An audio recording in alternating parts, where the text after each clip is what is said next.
Hello and welcome to another episode of Prodigy Search Presents. I'm Mark Resch Jr., partner at Prodigy Search.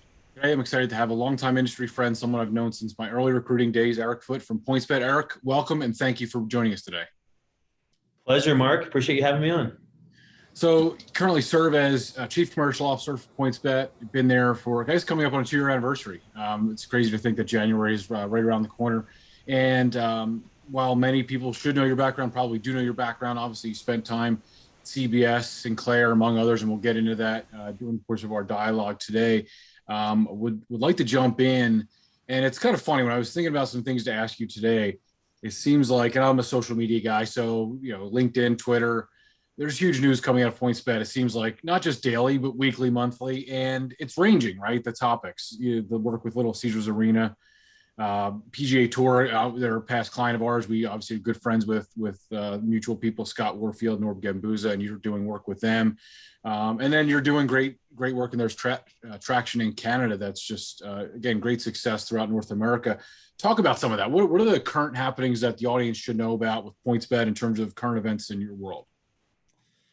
Yeah, first, thanks for having me on. I think it's been a very interesting space, and with my 2 years, we've grown tremendously. And my remit here, I'm very much responsible for a lot of our strategic partnerships across media, across teams, across leagues, and other components that we'll talk about today. I think the goal for PointsBet right now is we've got to properly build our brand. We've got to have trust and credibility for consumers that are using our product, whether that's the mobile app or the website, depositing cash, looking at placing a wager. And again, that's in states we're currently active or where we were going. We're currently active in 7 states. We're very optimistic that we'll be live in 20 states, including the province of Ontario up in Canada by the end of 2022. So you can see that the hyper growth as legislation gets approved. We really feel we're at a very pivotal spot in the growth of our business, and very excited about the future. I think as we look at some of these partnerships that you mentioned earlier, one, the focus on brand, building that brand trust and credibility. I think second is, how do you build a pipeline of potential customers? So all the deals are very unique, all the deals are very different. We're looking at every opportunity out there, but only kind of doing the ones that really are going to let PointsBet stand out. It's a very crowded field. I like to say it's a sea of sameness. So we've got to be very different on how we approach partnerships and how we approach our product and how we approach our consumers. But I think the deal that really stands out for us, that's really allowed us to kind of, I think, put us on the map, was a deal we struck a little over a year ago. That's with NBC Universal being the exclusive and official sports betting partner of NBC Sports. So again, I think that's the figure partnership that we have. Also very significant partnerships with various leagues, teams, data partners, brand ambassadors. So happy to get into those a little bit more today. It's fascinating, your description there. And prior to us starting today's interview, I talked about our interest as a search firm in what you do in your world, and having had conversations with other people, other competitors in your space. I'd give you a compliment, your organization a compliment, that it does seem more strategic, less of a spray and pray, less of just over the top where it's not obnoxiously in your face all the time. It's done, it seems, in a very calculated way. And I guess that kind of begs the question, how do you separate your brand and your company's offerings or differentiators and what they do? Like what are the key, I say talking points, but help humor somebody like me that's a novice in this space? Yeah, it's in our DNA. The company was founded based on owning our own product, our technology front to back. It's very unique in the space and challenging to do. So as the business was established in Australia a little over 6 years ago, the business was really built on the foundation of owning our own platform, our own technology, handling our own risk management, our own trading, being as close to the customer as possible. So the founders, Sam Swinnell, Johnny Aiken, and the Fahey brothers, they know sports betting through and through and know how to run a book. They have deep experience in the industry in Australia and other countries, and really understanding what it means to, one, open a sports book, but two, how to run it. So I think that's what really attracted me to join PointsBet, was seeing that vision. So one, it's owning that product, owning that technology front to back. Two, I think it's really about building the best team. And again, you mentioned this a little bit ago, I feel very good about the team we've built here over the last several years. It's a great mix of kind of that deep experience in sports books and bookmaking, and then trying to really develop a pipeline of talent here in the U.S. It's a very nascent market, right? It's hard to find people with a lot of sports betting experience. Myself, a deep media background, but converting now into a sports book executive. I think we've done a great job of marrying the two cultures, of having a team that really works and rows in the same direction. So that's very important to us. And then the third piece to really set us apart from our competition, I'll go back to the NBC deal. We needed that partnership, that media partner that's our megaphone, that speaks our brand, talks to our customers. If you have a great product, and we think we have one of the best, if not the best in the market, we need a partner like an NBC or the other strategic partnerships that we've developed to have that megaphone to get our product in the hands of our potential customers. So again, I think it's about product and tech. It's about the team that we're building. It's about having strategic partners, specifically a large media partner like NBC. One of the things that you talked about was the hiring, right? And building out team and the people resources behind it. But by background, you referenced your own, right? And I, at the very beginning of our conversation today, I told the audience about the places you'd worked, and I only gave them 2 brief highlights. There's clearly more to the resume and the background than that. But how did we get here in terms of your career, right? Because you made this transition from a completely different background early on, right? Sports, athletics, and then media, major players in the media space. To PointsBet, like how did that come about? Was there any concerns about making that transition for you? Yeah, no, for me, it's the best career move I've made in my life. I think when you talk to people about why did they join the sports betting kind of market, it's the hockey stick growth and it's fun and exciting. And yes, that is true. However, at the same point, looking at my background, being very much sports, media, and technology, that's a perfect fit for sports betting. I'm still learning about sports betting and how to operate the book. Thankfully, we have some great executives here that have that deep experience. But for me, being able to bring my talents, my network, we are fully entrenched now, sports betting, in teams, in leagues, in media, all of these different groups or teams or organizations have an expert or different fields now that are focused on sports betting and or iGaming, as we see the growth in iGaming in various states too. So it's very interesting, the jobs that sports betting has created here in the US, not only in states that are live and legal, but across all the various kind of tentacles that reach out, thousands and thousands of jobs. And again, speaking on behalf of PointsBet, we're always hiring, right? Especially owning our own product and tech. We can't get people through the door quick enough on the product and technology side to continue to hire. So again, for me, it was a perfect fit. I've always been very interested in the category, dating back to my early 20s. While at CBS Sports, was very involved in a process well over a year of what should CBS Sports do in sports betting. Hired a consultant, worked across both the linear and the digital teams to really understand the vision of sports betting upon the repeal of PASPA. And during that process, got to know, 25, 30 different operators, both internationally and domestically, one of them being PointsBet, and really seeing the story and the vision that PointsBet had that I mentioned before really attracted me to kind of take that leap from a media company into a sports betting operator. It's funny to hear you say that, though, right? These jobs didn't exist years ago, and not even during the pandemic. Pre-pandemic, these jobs didn't exist, and thankfully for your organization and others, those were some areas that were hiring and were thriving during a tough last couple of years. And again, I wish those roles would have existed years ago, because it would have made our industry that much more interesting and intriguing and diverse by way of backgrounds and types of people we've been bringing in from other spaces. Right. It's a loaded title. So I'm going to ask you to humor me for a second. So as Chief Commercial Officer, you mentioned, I used the word, I think, or I'm going to put words in your mouth, strategic partnerships earlier in our conversation, but talk to the audience, talk to me about what that role entails. What does the CCO do in your case? One is whatever the CEO tells me to do. So I think that's the best way to start out that conversation. So we're very closely hand in hand with our US CEO, Johnny Aiken, who's here in the Denver headquarter offices with me as well. We've built a very nice office that we're already, honestly starting to grow out of very quickly here in downtown Denver.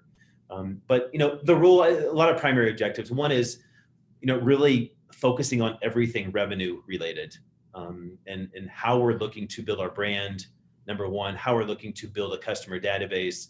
And a lot of that time and effort is built around, business development, M&A, mergers and acquisitions, focusing on activating all of our partnerships. So oversee a pretty large activation team.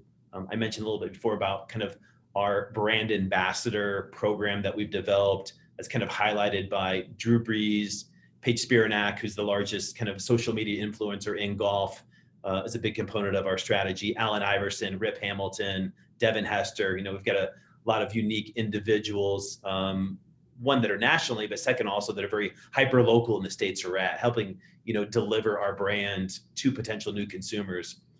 Also very involved in kind of this is strategic development of the business as we think about new states that we want to go into. How do we enter that state? It's a very long, detailed process. We can't just simply show up in a state and set up shop and say we're ready to take a bet. You've got to find an access point in that state through various partnerships. So very thinking strategically with our head of corporate development on that process, and not only here for the US, but also as we enter into Canada, as you mentioned before, with our imminent launch in Ontario. And then, outside of that, just thinking through from a compliance standpoint, a licensing, responsible gaming, so heavily involved in kind of all those very unique components that are very important to PointsBet. We take these things very seriously on being compliant, being licensed, being very clean, really no marks on our record whatsoever when you think about infractions, because it's a very, very heavily regulated market. And I think that's great for sport, and it's great for the consumer that wants to place a legal sports bet, knowing betting's been going on, in the gray market for years and years across the US and other countries. It's great to now see it, finally regulated and states reaping the benefits of that as well. When it comes to some of those partners or not even corporate, but literally, the brand ambassadors you mentioned, some of the athletes, and any part. I know partners are, so maybe whether I go lowercase or uppercase P on that word, is it driven by geography, i.e. the states that you're in and the locations you plan on being in? Or is it something not, based on that solely, whether that be, again, a person or corporation, another organization that you're looking to acquire? Is it geography kind of centered because of where you'd like to be or where you presently are?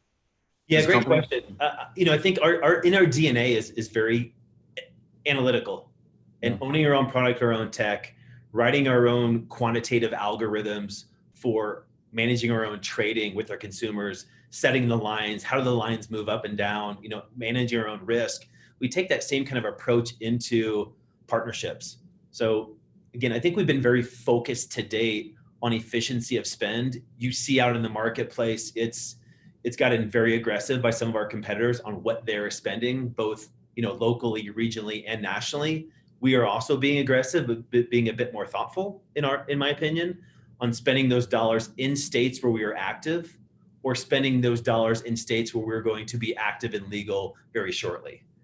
We have kind of crossed that line heading into this fall on looking at building a larger brand campaign on a national basis. And I think the three assets that we're focused on are all with NBC. One is Sunday Night Football, with the pregame show Football Night in America with Mike Tirico, Drew Brees, who's obviously now a talent, who's a brand ambassador of ours.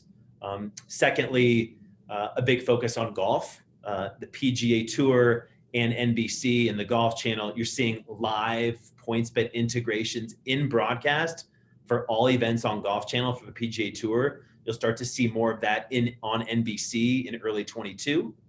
And then lastly, with the NBC rights for EPL and soccer, you're seeing deep integrations for us across EPL on NBC Sports, Peacock, their direct-to-consumer platform, which is a great asset for us.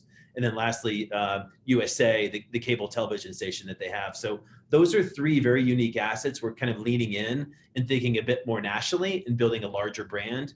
Because as I mentioned earlier, there's a true inflection point for us at scale as we look to be in 20 states or 19 states plus Canada by the end of 2022. So it's great timing for us.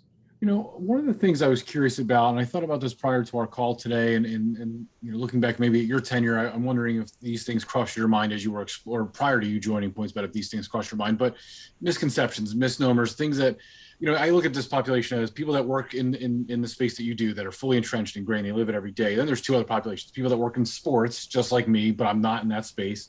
and then there's the general public. I mean, what do people like me that just work in sports but don't work at PointsBet, or John or Jane Doe public?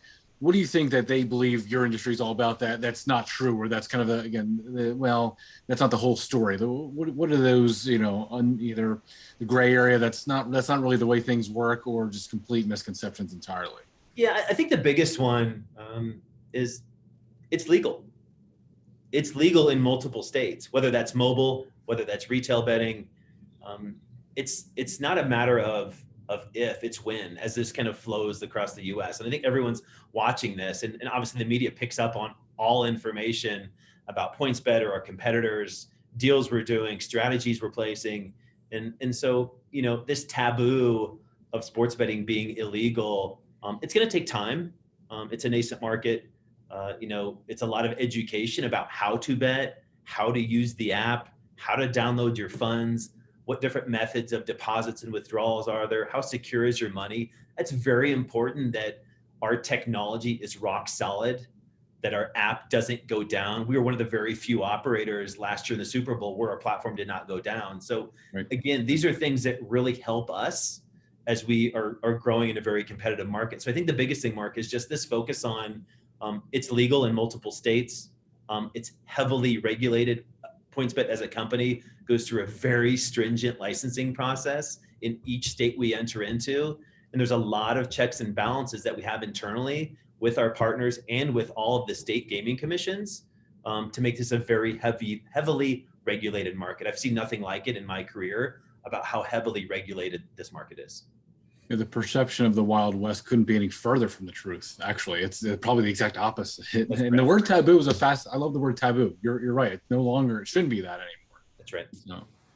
I think it's fascinating. I've spoken with people over the years that, whether they work in sports technology or they work in esports, for example, I've always asked them a similar question, phrased differently, but I'd love to hear your perspective on it. The idea that traditional sports properties, teams, leagues, agencies, what can they take from the work that you personally and your team do and apply to their world? Because I think there can be new ideas, fresh ideas, new strategies or approaches that, sports gambling, gaming, esports, sports technology, they do really well that we're always more conservative or hesitant to try or to employ.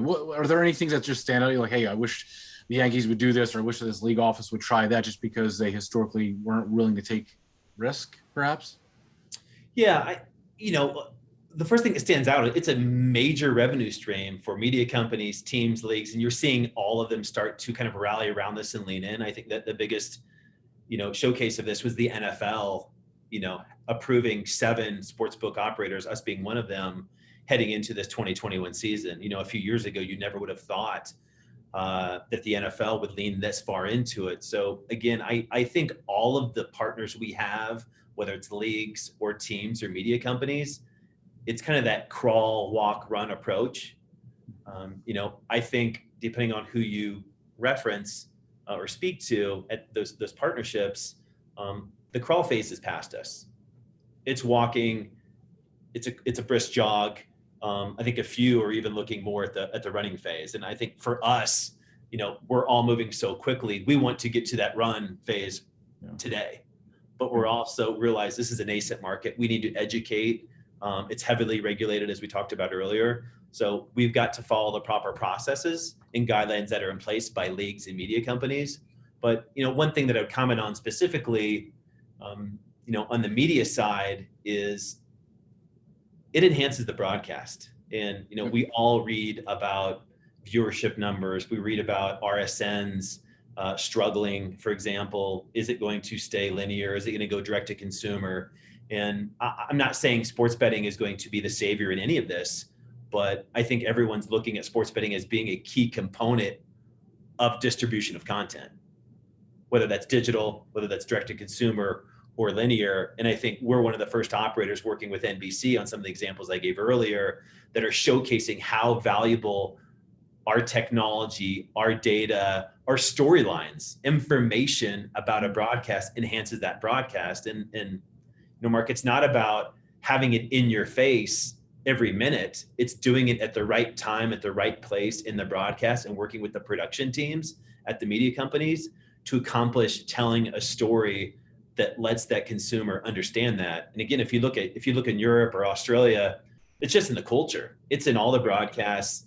There's live crosses throughout the event, going back to a sports book in a trading floor, talking about how the line moved throughout the game. So, this is still a growing phenomenon, and it's something that the leagues and teams and whatnot are looking at. But I think we're at the forefront right now, working with our partners to kind of showcase what we can do. It's kind of fascinating, right? I mean, the broadcast and production side, this was, years ago, I'm sure the audience was angry for a hot minute about the yellow first down line on an NFL broadcast. And all of a sudden we love the yellow first down line, or, a given ad behind home plate. Like, I don't care about the ads behind home plate anymore. But you're right there. I don't think I have yet to notice that, right? Where it's in your face. So I love golf. So I watch PGA Tour, but I'm not worried about, a certain betting line being on the screen as I'm watching. It does not get in the way, right? And if nothing else enhances, I'm like, oh, I thought about that. Let me pull out my phone, right? And so that's the natural progression. You answered part of my next question, but maybe there's another part of the answer to this on your side. The broadcast and production, right? Did more of an integration with the media partners. But the future of sports betting, aside from getting in more states or more locations internationally as well, maybe that's part of your answer to this question. Curious about the future of sports betting. So to your point about going towards the run phase, well, let's hope everybody's educated or getting more educated on it. We're past the crawl phase. Where's the future for sports betting? Where we start to run more? What's next? What's new? It's going to be mainstream, right? As more states regulate, and again, some states move quickly, some are moving slower. We all have our eyes on it, whether you're an operator, a media company, a team, yourself from a hiring perspective. So everyone's following the growth of this and this wave across the US. So it will definitely become mainstream. I think, for us, it's about properly managing our brand. It's about properly communicating to the consumer and doing it in the right way. I do think operators need to be sensitive of the overload of advertising. And this has been out in the media over the past several weeks. We take the position of not, buying multiple 30-second ads within one specific sports event. Our thought is to be more authentic into that integration. I talked about some of the things we're doing, for NFL, what we're doing for, EPL and PGA Tour. So it's about enhancing the broadcast, enhancing the viewer experience. Yes, we're going to pick our spots where we run a 30-second ad, but it's about more the experience for that consumer more than anything for us. And I think everyone needs to be very sensitive to what's happened in Europe and Australia about too much advertising is too much. And so I think we all have our eyes on that and how this is going to kind of self-regulate or be regulated by a different third party. One of the things that we talked about at the beginning, and I'm reference your career again, the places you've worked and the career progression you've had over this, 20, 25 year stretch, and you've been at a VP level, C level. So you've been in the shoes of being a leader for quite a while, and not to pivot too far off of PointsBet or go away from sports betting, sports gambling side of things. But I'd love to hear about you as a leader and your own leadership philosophy, the way you manage people, the way you motivate, et cetera. What's kind of your, we'll get to culture in a minute because I'd like to talk about culture, but let's talk about leadership for right now, your own personal leadership philosophy and approach. You got to lead by example. Talk's talk. You've got to walk the walk. I mean, that's been my opinion from day one at my, first job out of grad school, working for the Tampa Bay Rays, down in St. Pete. It seems like 100 years ago, but again, instilling those traits in your colleagues and in your team members, they're going to respect you more. I think it's really about, it comes down to hiring the team that's going to fit the best culture that works with you inside your organization. And someone like PointsBet, we're growing so damn fast, right? So it's very important that you have the right talent. It's very important that they listen, but it's very important that they can be autonomous. And I think, as we grow across the US and in multiple states, you've got to find those right team members that are going to learn quickly because it's a nascent market. And secondly, you can give them that long enough leash that they can go quickly and learn and run their business. So I empower my team to really run their own mini business units. I'm here to block and tackle and open up avenues for them to grow within their career. And if there's a hurdle they can't overcome, that's when I want to step in and help them, get the resources or the help they need to get over that hurdle. So again, we're all working hard. We're all working very fast, but I think it comes down to the team you hire, in empowering them to be very, self-sufficient and successful. How is, you mentioned Johnny throughout our call and Australian bait. I mean, whether it be you, him, the other executives, how have you built that culture here, especially whether it be Denver, the headquarters, or, the fact that there are others around the country and obviously internationally that you have employed by the organization. How's that culture been kind of set up, and how does that tie into your ideal kind of work environment? Yeah, honestly, I think we're just hitting our stride. I joined in January of 2020, as you mentioned. The pandemic hit a few months later, and we're all working remote for over a year plus. So, when I came back in the office for the first time after that, having a team of 30 in the office to having a team of a couple hundred, it's amazing what you can accomplish being remote. First and foremost. But again, I think it's hard to build culture on Zoom calls. Let's be honest, it's challenging. So I think we've built a very unique situation here in Denver, our headquarters of an office in Jersey City, an office in Chicago. We do have remote individuals as well in different locations as we continue to expand across the US. But, I think we've done a great job of making the opportunity in the business fun. You want to enjoy coming into work, whether you're in the office or remote, and having fun at what you're doing and being around people you enjoy being with. So I think that's something that, the culture that Johnny has set up is very important, that we're all moving very fast, but we want to have fun while we're doing that, and we're empowering each other and trusting in each other to run an effective and efficient business. I think I love the answer that, I love your entire answer there, but the fact that it's still kind of evolving, right? That we think we have this idea, again, the fast and furious, but also fun and engaging, but still very entrepreneurial. It's got to be, right. And I still describe our firm as a 14-year-old startup, right? It's this, we still have moments where we're not this huge conglomerate. So we have to act as if, we can be nimble, flexible, et cetera, but it's got to be fun. It's got to be. I think that's important.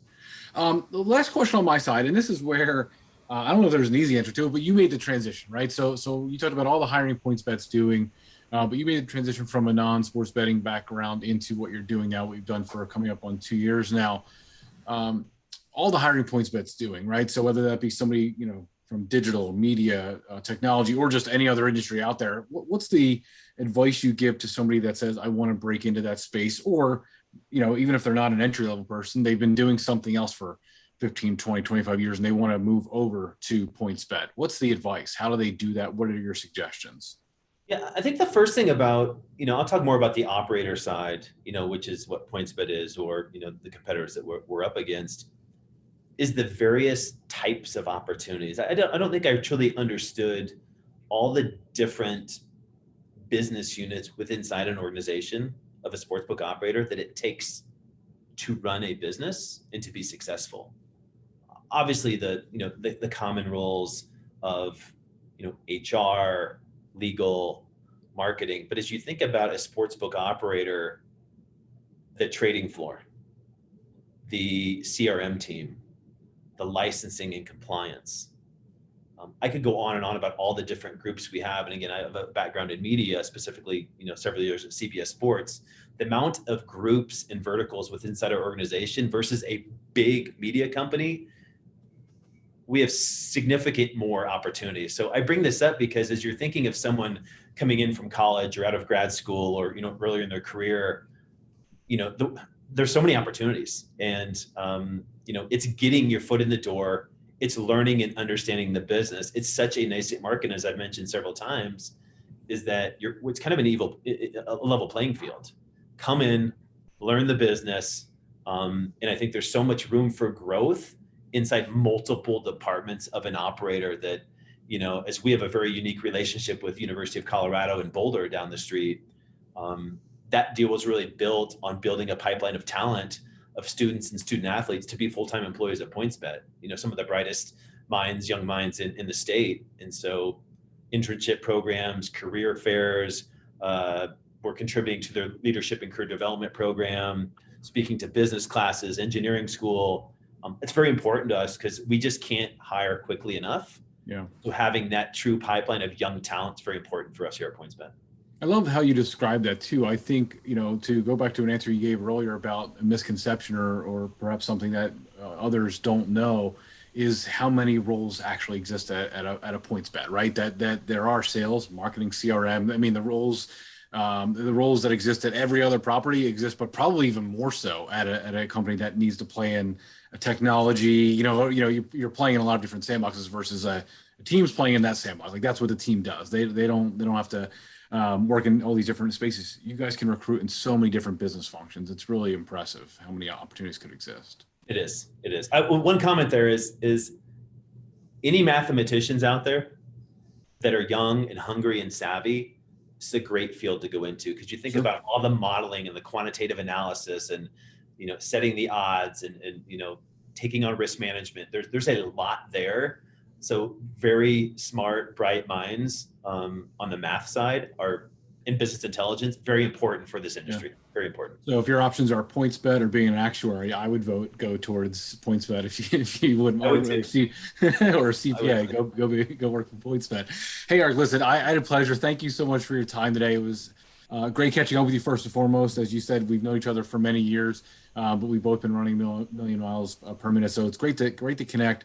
Obviously, I wish you, Johnny, and the team continued success, and I hope PointsBet continues to crush it. Thank you. Great. Thanks, Mark. Thanks for having me on. I appreciate it. You got it.